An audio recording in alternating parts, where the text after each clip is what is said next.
پاس ایک شخص آیا، کہنے لگا یا صدیق اکبر، میرے اوپر اتنا قرض ہے، آپ مہربانی فرمائیں، آپ سربراہ مملکت بھی ہیں اور آپ بہت بڑے امیر بھی ہیں، آپ کرم فرمائیے، آپ رضی اللہ تعالیٰ عنہ اپنے گھر لے جائیں۔ جب وہاں پہنچے تو گھر جنت چارپائی، بڑی غور طلب بات ہے، چارپائی بھی نہیں ہے،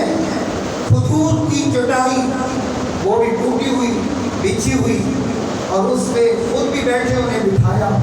اور کھجوریں پیش کی، اور آپ نے فرمایا اس وقت میرے پاس میرے حالات صحیح نہیں ہیں، بلکہ میں تمہیں جناب سیدنا حضرت عثمان بن عفان رضی اللہ تعالیٰ عنہ کے پاس بھیجنا چاہتا ہوں۔ وہ شخص کہنے لگے حضور میں آپ کا حوالہ دوں؟ آپ نے فرمایا کہ میرے حوالہ دینے کی ضرورت نہیں ہے، جب آپ سلام کرو گے جا کے جناب سیدنا عثمان غنی رضی اللہ تعالیٰ عنہ کی خدمت میں، اور یہ پتہ چل جائے گا، کیونکہ اور سمجھ جائے گی کہ یہ مسلمان ہے، یہ کریم آقا کا غلام آیا ہے اس کے پاس، اور کہہ بھی دینا کہ میں کریم آقا کا غلام بھی ہوں۔ تو جب وہاں پہنچے تو سیدنا عثمان بن عفان رضی اللہ تعالیٰ عنہ اپنے گھر والوں سے مخاطب تھے، کچھ باتیں فرما رہے تھے، تو جب اس نے سنی، نے کہا کہ یہ گھر والوں کے ساتھ اس طرح تلخ لہجے سے بات فرما رہے ہیں تو میرا کیا بنے گا؟ کچھ ہی دیر کے بعد دروازہ جب کھٹکھٹایا جو جناب سیدنا حضرت عثمان بن عفان رضی اللہ تعالیٰ عنہ تشریف لے آئے اور آپ کو سلام کیا۔ آنے والے نے سلام کرنے کے بعد حضرت سیدنا عثمان بن عفان رضی اللہ تعالیٰ عنہ نے آپ کو اپنے گھر لے آئے، مہمان نوازی فرمائی،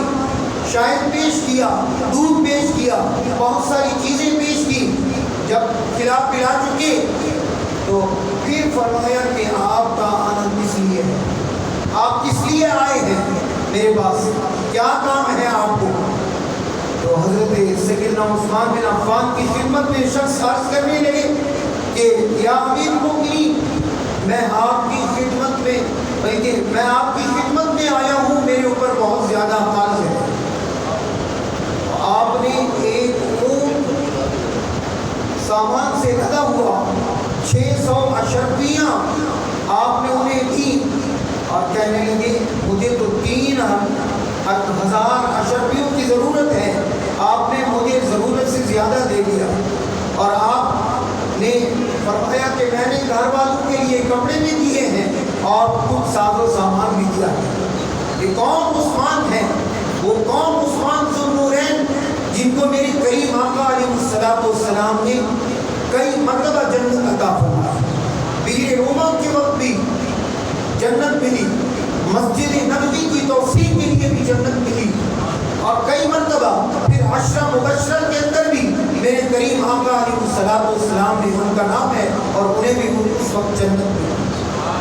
اور پھر ایک اور واقعہ، آخری واقعہ کیونکہ وقت زیادہ ہو چکا ہے، حاضرین محترم، حضرت سیدنا عثمان بن عفان رضی اللہ تعالیٰ عنہ کے پاس خلافت امانت تھی، 2000 آدمی شرپسند آئے۔ اس سے قبل کہ میں یہ بھی عرض کرتا چلوں کہ میرے کریم آقا علیہ السلام نے پہلے فرما دیا تھا کہ فتنوں کا دور آئے گا اور حضرت عثمان یعنی ظلماً شہید کیے جائیں گے، اسی طرح ہے، ظلماً شہید کیے جائیں گے، اور 2000 شرپسند لوگ آئے اور آ کر مطالبات شروع کر دیے، اور جناب سیدنا امام علی مقام کے لیے 3 دن پانی بند ہوا، جناب سیدنا عثمان ذو النورین کے لیے 40 دن تک پانی بند ہوا، 40 دن تک آپ نے نہ کھایا نہ پیا، اور پوچھا گیا آپ سے حضرت آپ نے 40 دن نہ کھایا ہے نہ پیا ہے، زندگی کس طرح بسر کرتے ہیں؟ آپ کہتے ہیں کہ جب مجھے بھوک لگتی ہے میں خدا کا ذکر کرتا ہوں، جب مجھے پیاس لگتی ہے میں اللہ کے قرآن کی تلاوت کرتا ہوں۔